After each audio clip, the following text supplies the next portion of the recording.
बड़े दुख की बात है कि आज हम लोगों को इस देश में, इस गांव में, इस ब्लॉक में, इस जिला में जो हम लोगों को अधिकार, यानी जो हम लोगों को अधिकार संविधान ने दिया, जिस अधिकार से आज पूरा देश और पूरा दुनिया चल रहा है, ऐसे अधिकारों का, हमारे लोगों के अधिकारों का लगातार हनन हो रहा है। आज ये समस्या है इस क्षेत्र में, यानी पूरे खड़गांव ब्लॉक में समस्या है कि अगर आप अपने खेत में खेती कर रहे हैं और अगर कहीं धान बेचना हो तो आपका 5 एकड़ का जमीन का धान ऑटोमेटिक एग्रीस्टेक में 3 एकड़ का, यानी जो 150 कुंटल धान बेचता था वो 50 कुंटल हो जा रहा है। दोस्तों, ये कंडीशन हमारे खड़गांव ब्लॉक में, इसको समझना पड़ेगा कि हम लोगों ने धान का उपार्जन किया 150 कुंटल और रिकॉर्ड में हमारा आता है 50 कुंटल। बात सही है कि नहीं है? सही है कि नहीं दोस्तों? हाथ उठाएंगे। यहाँ पे स्थिति ये हमारे किसानों का है कि हमारे लोगों को ढंग से अपने धान का बिक्री करने का भी अधिकार हम लोगों को यहाँ नहीं मिल रहा है। ये सोचना पड़ेगा कि ये गलती, यानी जो ये समस्याएं हमारे ब्लॉक में आ रहा है तो किसने किया, कैसे हुआ? यानी ये गलती हमारे तहसीलदार महोदय ने नहीं किया।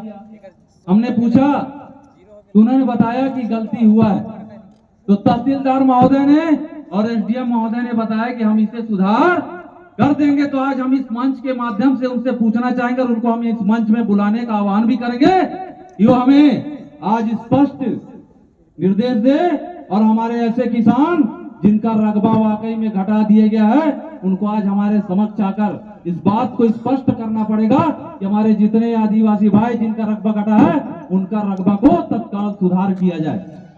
ये बात आज हम लोग इस मंच के माध्यम से करने वाले हैं। और इस क्षेत्र में मैं देख रहा हूं लगातार हाथियों का, इस क्षेत्र में लगातार हमारे हाथियों का प्रभाव, यानी आपका सगड़ा बेल्ट, जरौंदा, फुनगा और आपके यहाँ के जो आसपास के जितने लगातार क्षेत्र जहां पे हाथियों का प्रकोप लगातार बनते जा रहा है, यानी हमारे लोग जो जंगलों में रह रहे हैं, यानी गांव में रह रहे हैं, आज वो अपना धान कमाने के बाद भी, अपना घर बनाने के बाद भी अपने गांव में सुरक्षित नहीं है। उनको डर लग रहा है, रात में डर होता है कि कहीं से कोई हाथी आएगा और हमारे बच्चों को, हमारी माताओं को, हमारे पिता को कहीं मार के ना चला जाए। ऐसा दहशत में हमारा जो है खड़गांव ब्लॉक के कुछ पंचायत है जो हाथी प्रभावित क्षेत्र है।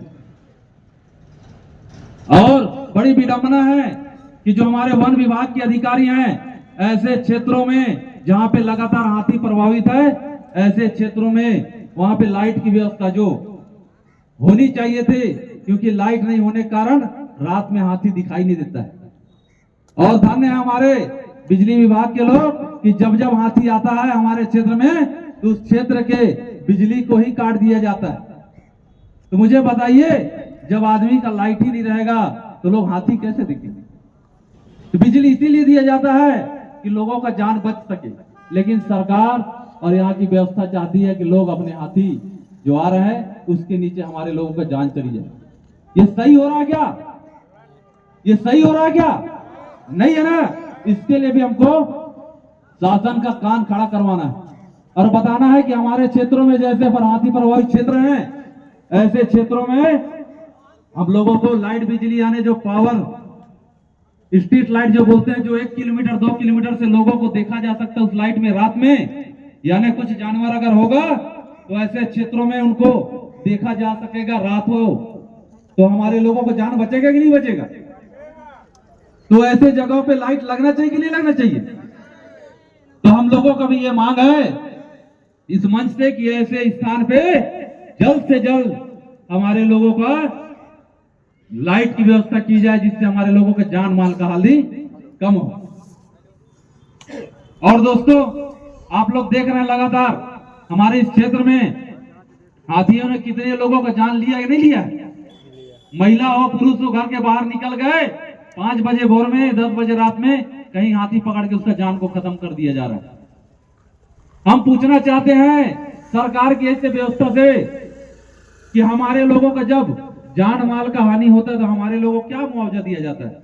4 लाख, 5 लाख, 6 लाख। सही बात है ना?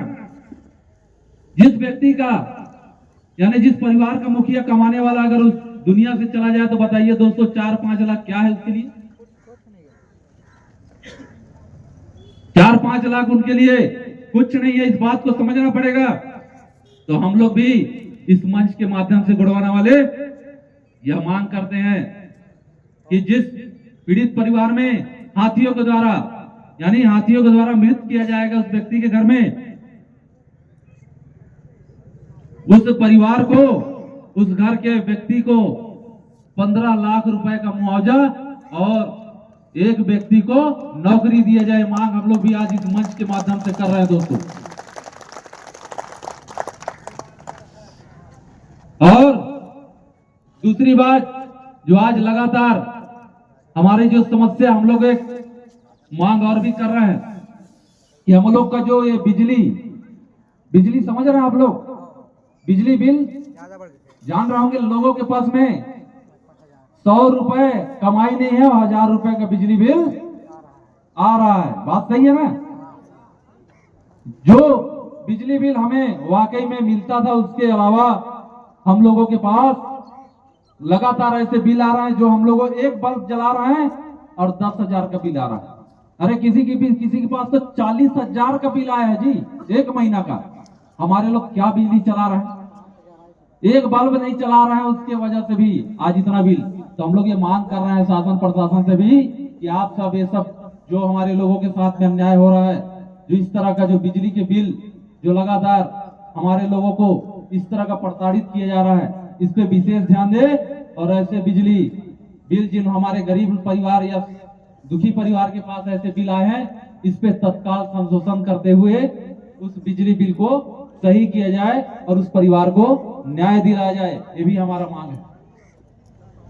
तो हमारी आवाज को यानी लगातार जो हमारे बीच में सरकार बन रहे हैं, हर 5 साल में एक नया सरकार हमको देखने को मिलता है। बात सही है? हर 5 साल में हमको एक नया सरकार देखने को मिलता है, जिन्होंने वादा करते हैं, आप लोगों से वादा करते हैं कि हम आपका 5 साल बैठेंगे कुर्सी में तो आपके लिए हम ये काम वो काम करा देंगे। सही बात है? सही बात है कि नहीं है? तो आप लोगों का काम तो हो गया होगा। किसी सरकार ने तो आपका काम करा ही दिया होगा, नहीं कराए? मतलब इस बात को समझना पड़ेगा कि तो दोस्तों ज्यादा मैं नहीं कहूंगा, हमारे पास हमारे मंच में और भी वक्ता हैं।